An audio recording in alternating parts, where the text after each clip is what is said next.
Et en Jésus-Christ, nous avons suivi trois lectures. La première tirée de l'Ancien Testament, la deuxième des Épîtres et la troisième lecture des Évangiles, comme on a coutume de le faire, mais parfois exceptionnellement, les textes ne suivent pas toujours cet ordre-là. Notre première lecture, qui nous vient du livre de l'Exode, fait partie d'un grand ensemble qui couvre les chapitres 19 à 24 et qui parle de l'alliance que Dieu a faite avec Israël. L'Éternel envoie Moïse vers des descendants de Jacob, encore appelés les Israélites.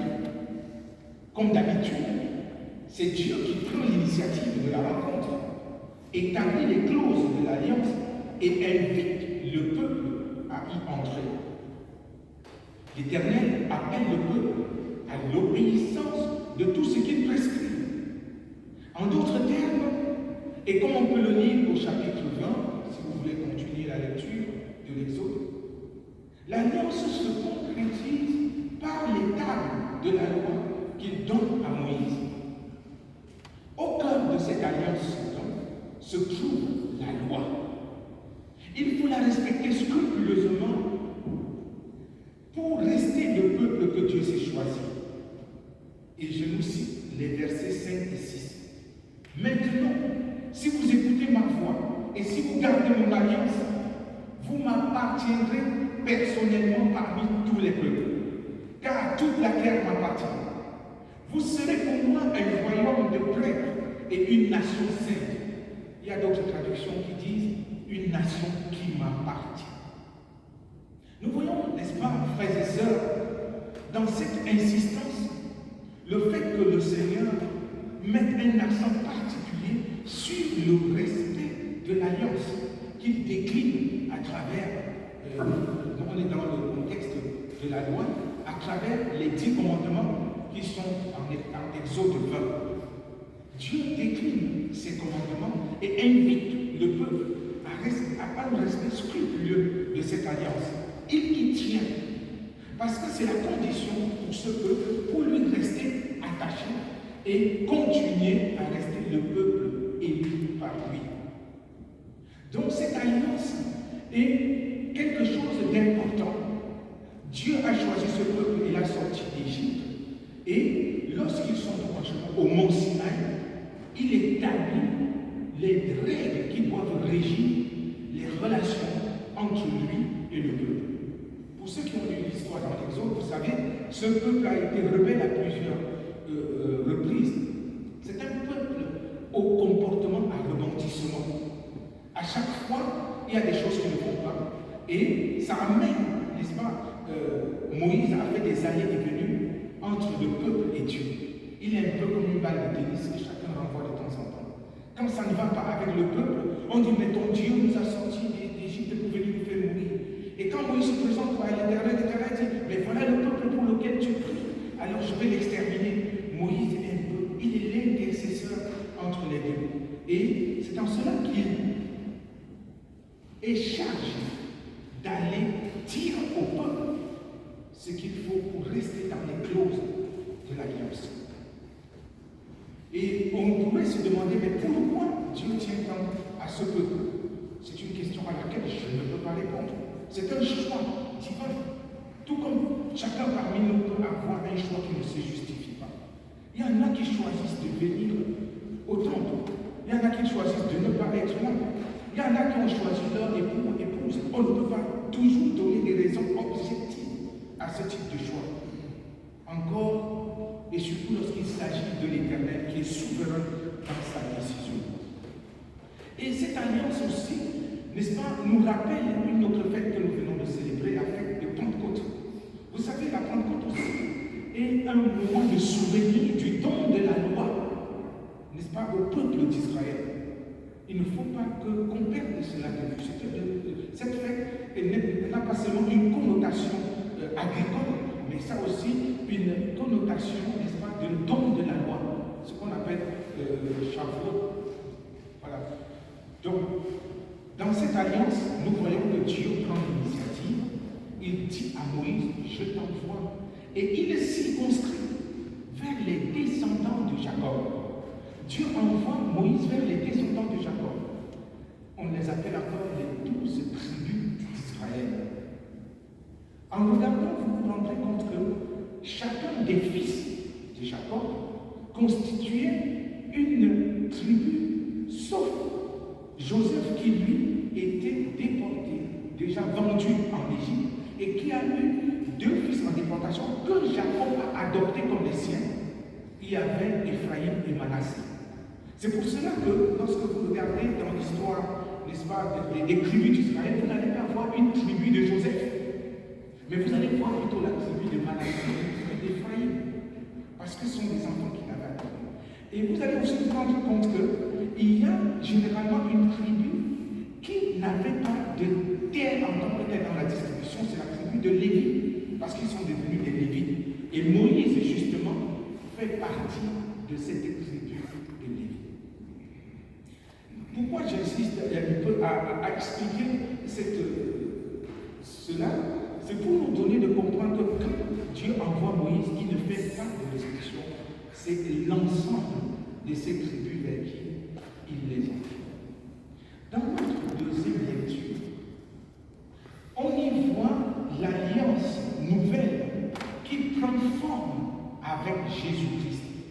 Et Paul le traduit par le terme réconciliation. C'est à travers la mort et la résurrection de notre Seigneur que nous sommes réconciliés avec Dieu.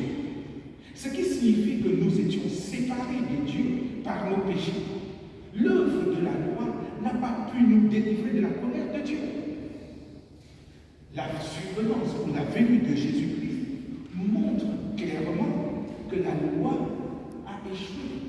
Je ne sais pas s'il faut le dire comme ça, mais que nous avons échoué dans notre relation avec la loi.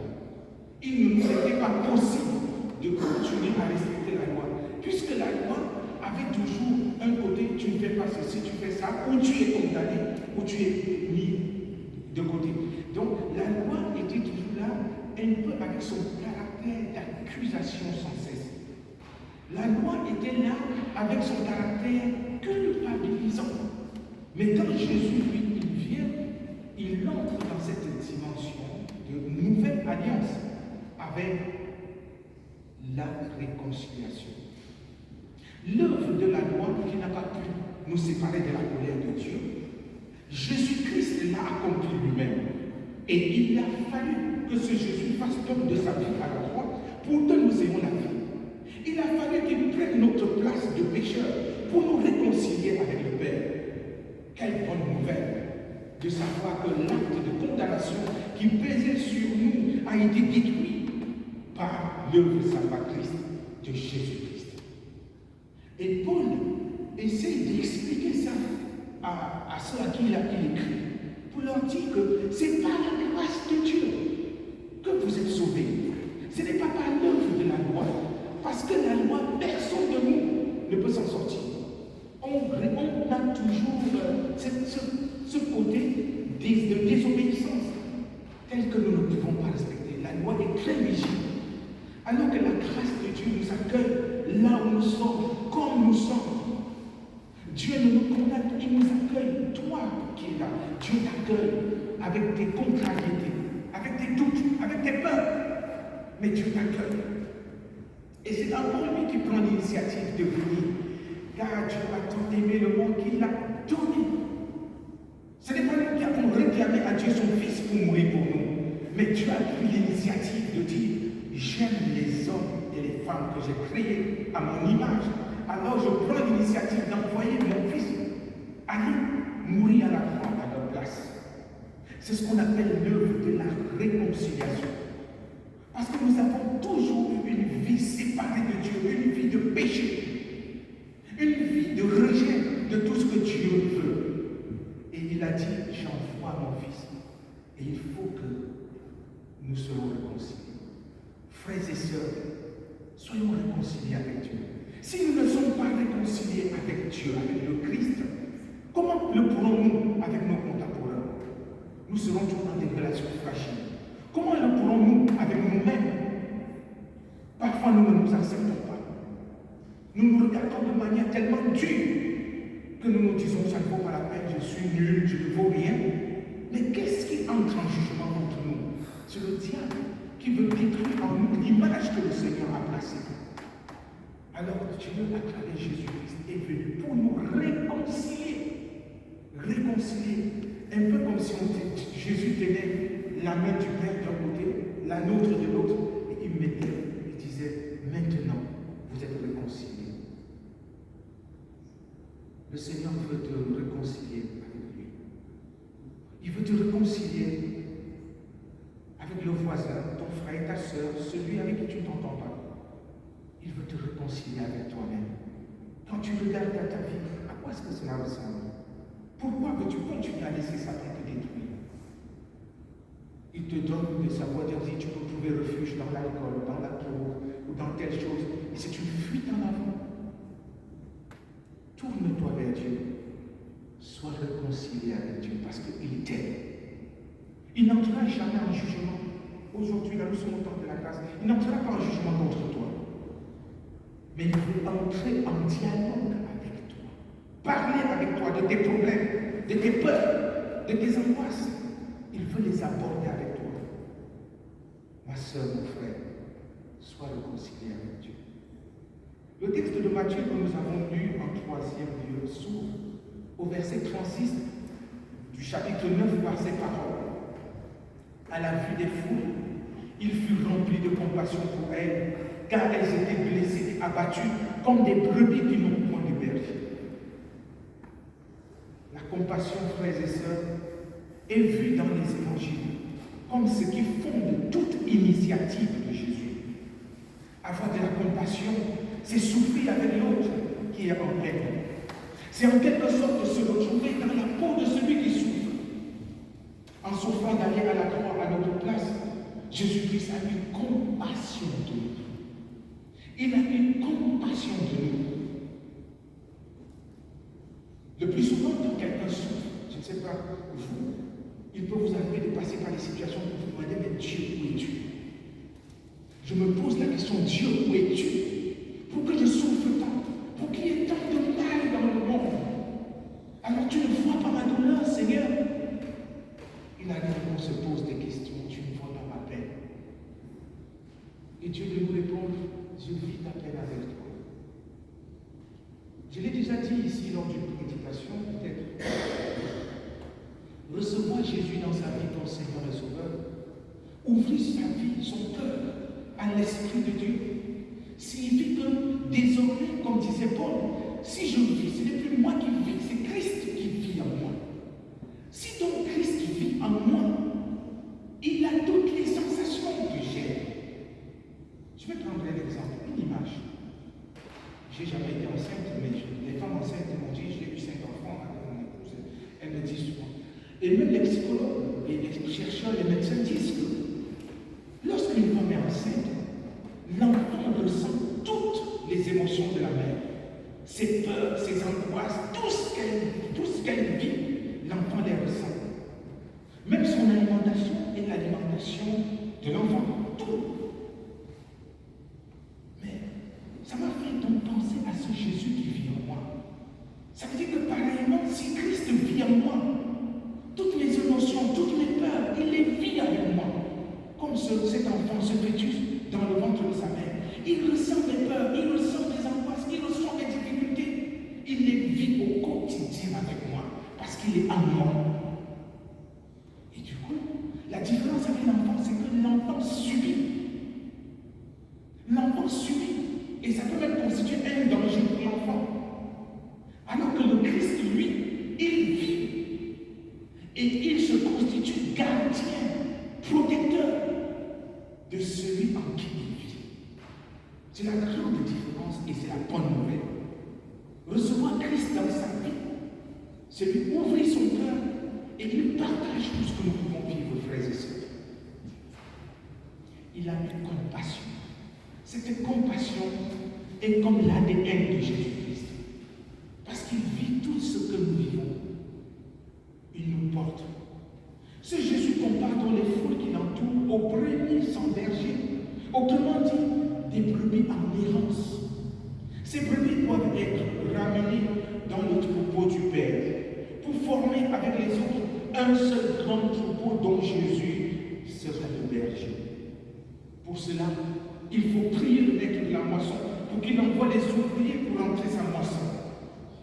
Cette image, de la moisson est assez significative et saisissante pour qui a déjà vu les récoltes être menacées de destruction si elles ne sont pas mises à l'abri. Ça, c'est souvent la psychose des agriculteurs, de dire, oh, le temps est mauvais, est-ce que j'aurai vraiment le temps de rentrer toute la paille pour qu'elle ne prenne pas la pluie qui va tomber? Est-ce que j'aurai le temps de rentrer le maïs avant que la pluie ne tombe, avant que le mauvais temps n'arrive? Est-ce que j'aurai le temps de mettre tout à l'abri? Pour ceux qui ont eu l'expérience, comme moi, d'étaler le linge dehors parfois, quand la pluie commence, tu dis, ah, tout mon linge est dehors, comment je fais pour rentrer? Il faut se précipiter. Si la pluie va plus vite que moi, je vais recommencer, parce que tout sera jeté par terre. Oui, frères et sœurs, il y a des gens qui sont en dehors de la bergerie du Père. Jésus voudrait que nous prions qu'il envoie les moissonneurs pour son œuvre. Et la suite de notre texte nous montre que Jésus vient de constituer son équipe avec 12 hommes qui s'est choisi pour en faire des disciples. Après leur avoir donné quelques instructions, il les envoie en mission avec un cahier de charge bien précis. C'est peut-être pour répondre à ce qu'il a dit plus haut en disant, priez le maître de la moisson afin qu'il envoie les ouvriers dans sa moisson. Et lui, Jésus prend les devants, il envoie les 12. Il leur dit où ne pas aller et où aller. N'allez pas vers les non-juifs et n'entrez pas dans les villes des Samaritains. Allez plutôt vers les brebis perdues de la communauté d'Israël. Ce qui signifie qu'il ne faut pas être dispersé. Frères et sœurs, tout à l'heure avec le livre de l'Exode, vous avez vu comment je me suis un peu étalé sur les 12 tribus. La mission de Moïse, c'était d'aller vers les descendants de Jacob. Celle des disciples, c'est d'aller vers un petit ensemble.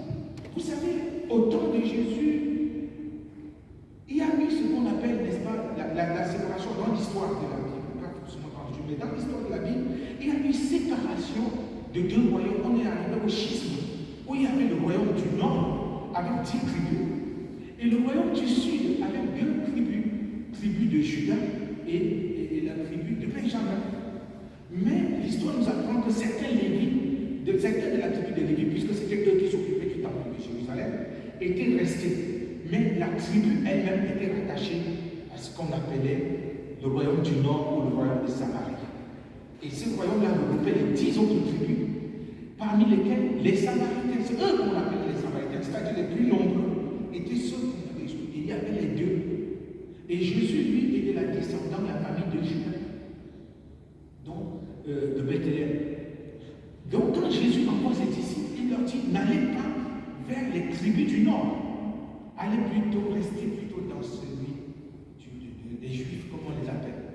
C'est eux qu'on appelait les Juifs. Ça, pour ceux qui ont lu Jean 4, l'histoire de Jésus avec la Samaritaine, vous pouvez bien comprendre de quoi je parle. Quand donc Jésus le dit, on peut penser tout de suite qu'il exclut les autres. Mais que non. Il reste ici à ses disciples dans un cadre restreint. Ce ne sont pas simplement des curieux à la quête de quelques miracles, mais ceux qui ont accepté de le suivre et de se laisser conduire par lui. La mission qu'il leur confie montre qu'il leur fait confiance en les amenant à aller un peu plus loin avec lui. Frères et sœurs, Dieu nous fait confiance. Dieu te fait confiance. Fais confiance à quelqu'un, ce n'est pas parce qu'il est pur. Non, mais c'est lui qui veut nous purifier. Il nous fait confiance. Et il veut nous envoyer. Mais avant, c'est important de se laisser équiper par lui pour aller ayant bravé sa peur et ses frustrations. Que le Seigneur bénisse en nous.